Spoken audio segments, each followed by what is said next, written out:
Welcome to MojoPlays, and today we're taking a look at every core Resident Evil game and ranking them by your chances of survival if any of these situations were to happen in the real world. By the way, should go without saying, but don't take everything so seriously. Take this with a grain of salt. This is all in good fun.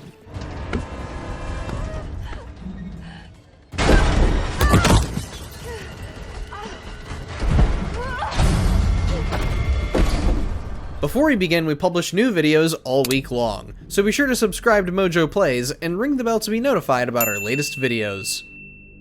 Number 12, Resident Evil. What is it? Watch out! It's a monster! Let me take care of this. On the surface, a location like Spencer Mansion would seem overwhelming to most people. After all, this is an isolated area that has zombies stalking corridors, hellhounds crashing through windows, and even a room containing a killer plant. But Spencer Mansion is really just one big puzzle.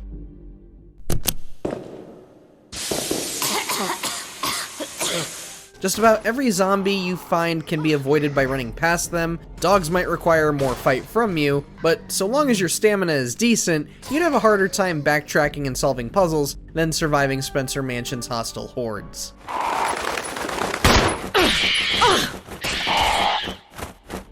Number 11, Resident Evil 0.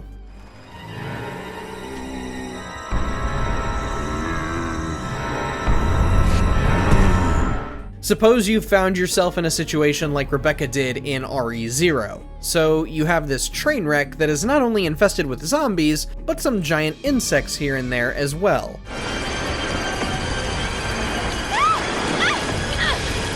Obviously, the easily squeamish will have a harder time surviving than most folks would. Well, them and those who might be claustrophobic in places like train cars. Even so, if you were put in Rebecca's shoes, you're at least working with another human, so your chances of survival have doubled in this case. That said, RE0 could be just as easy to survive as Spencer Mansion.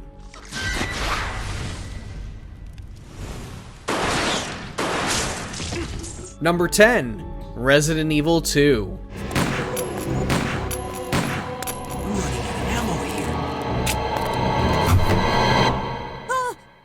Wait! Don't shoot! Get down! As with any sequel, RE2 really ups the stakes by trapping you not within a mansion that doubles as a labyrinth, but a police station with some dark secrets underneath it. Literally. Yes, there are zombies and hellhounds to watch out for, just like in the previous game. However, you have bigger threats to worry about.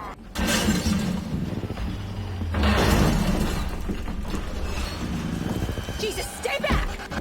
Mr. X is wandering around RPD and searching for you, while Birkin is rampaging underground. Yeah, these two big lugs make your chances of survival much harder than RE1 did, and you'd have an even tougher time if you managed to make it to the end to fight Mr. X in his ultimate tyrant form.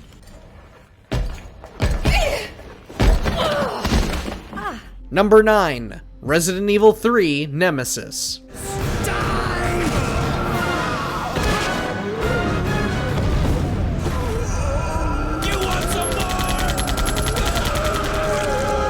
Of course, out of all of the tyrants, there is no threat more fearsome than Nemesis. At least with Mr. X, you can use some weapons and tools to potentially stun him. Plus, the hallways of RPD still give you plenty of leeway to avoid his attacks. Going against Nemesis in RE3 though, you'd be on guard the entire time.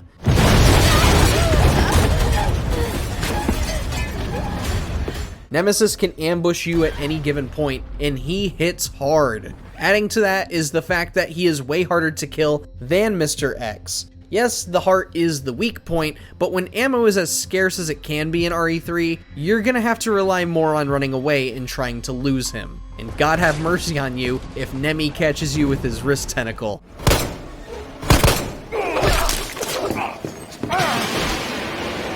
Number 8, Resident Evil Revelations 2.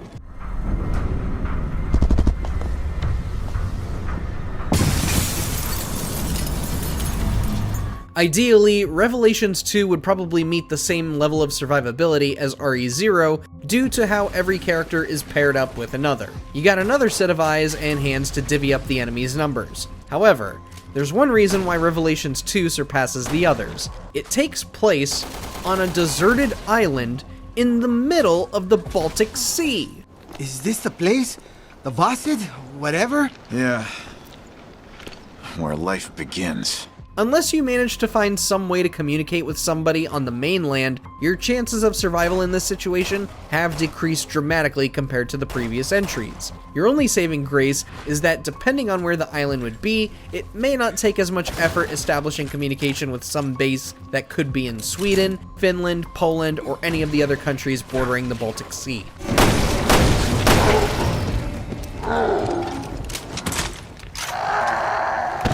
Number 7. Resident Evil Code Veronica. Your identification number is WKD4496. Welcome to your new home.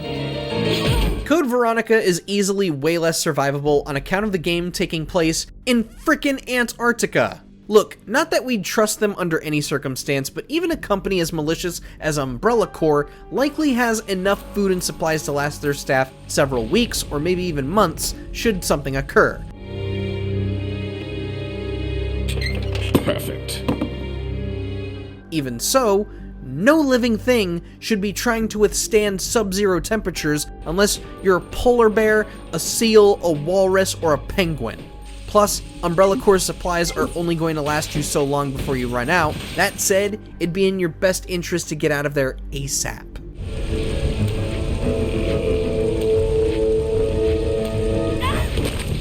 Number 6. Resident Evil Revelations. It's been 94 minutes since Chris and Jessica dropped off the radar. But the interpolation from their last known coordinates puts them...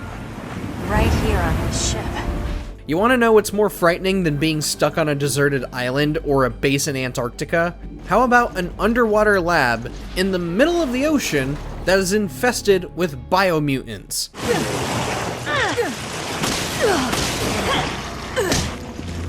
Just think, you could drown at any moment should you find yourself in Jill's situation. The biomutants aren't much to stress about, but should one creature be strong enough to break a wall or crack a window, the pressure's gonna build up and put you in a more lethal situation. Again though, this is if you're in Jill's situation. If you're in Chris's situation, you're just on a cold mountain. Sucks, but better than being in an underwater grave.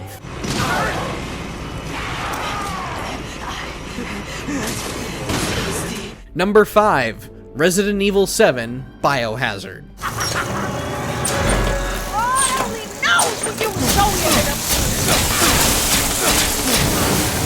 Really, you don't have many enemies to worry about in RE7. Your main focuses should be on the Bakers, Jack, Margaret, and Lucas. Grandma too, maybe. With these 4, you would think RE7 would be at the very bottom of the list in this case. The thing is that the Bakers are all made up of mold, fungus, and insects, and they all have different ways to play with their victims.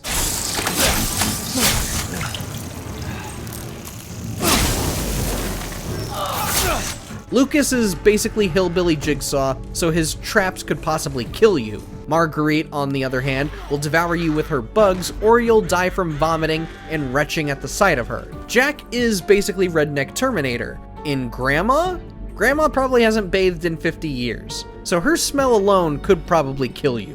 So long as you're at that house, everything can kill you.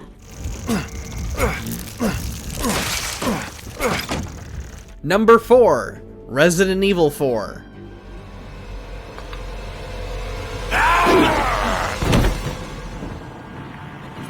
Freeze! Doesn't matter if you're playing the original or even the remake. Both are on the same level of threat here, and RE4 establishes this in the first few minutes. As Leon, you are by yourself, taking on Spanish villagers wielding pitchforks, torches, maces, swords, daggers, and even chainsaws.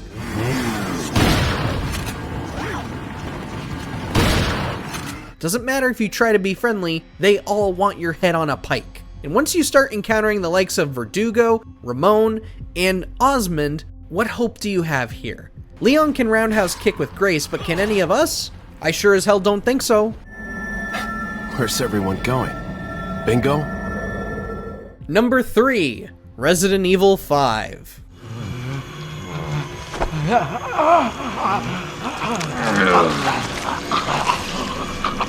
Freeze! While Leon is taking on a Spanish village and a castle, imagine yourself in Chris and Sheva's situation in RE5.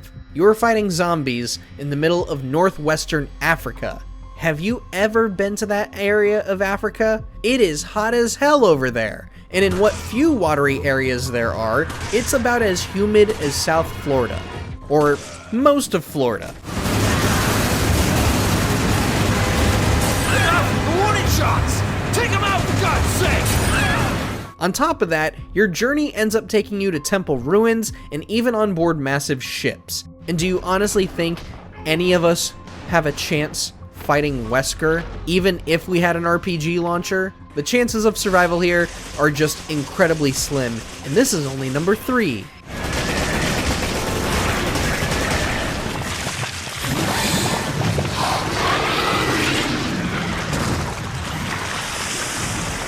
Number 2, Resident Evil 6.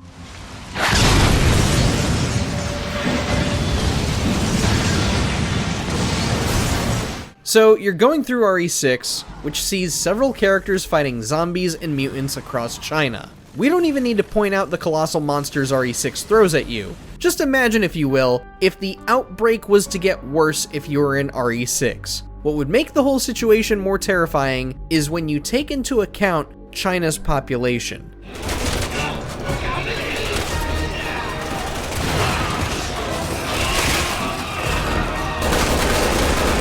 In 2012, China's population was sitting at close to 1.3 billion people. With so many people in one region of the world, RE6 could have, and logically maybe should have, been way worse than what the game depicted. And yet somehow, you have a way better chance of survival here than in our final entry. Number 1, Resident Evil Village.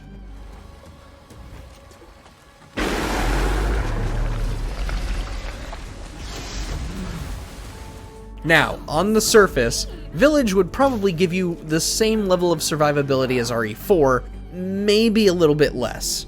You're not going against an entire climate or country here, it's a village. However, this village is plagued by werewolves. Not only that, but this village is surrounded by a castle that houses 4 vampires with their own army of zombified maidens, a decrepit house containing a mutated fetus perched on the side of a waterfall, a river covered in mold and pus, and a factory that produces killer cyborgs and is ruled by a guy who can control metal with his mind.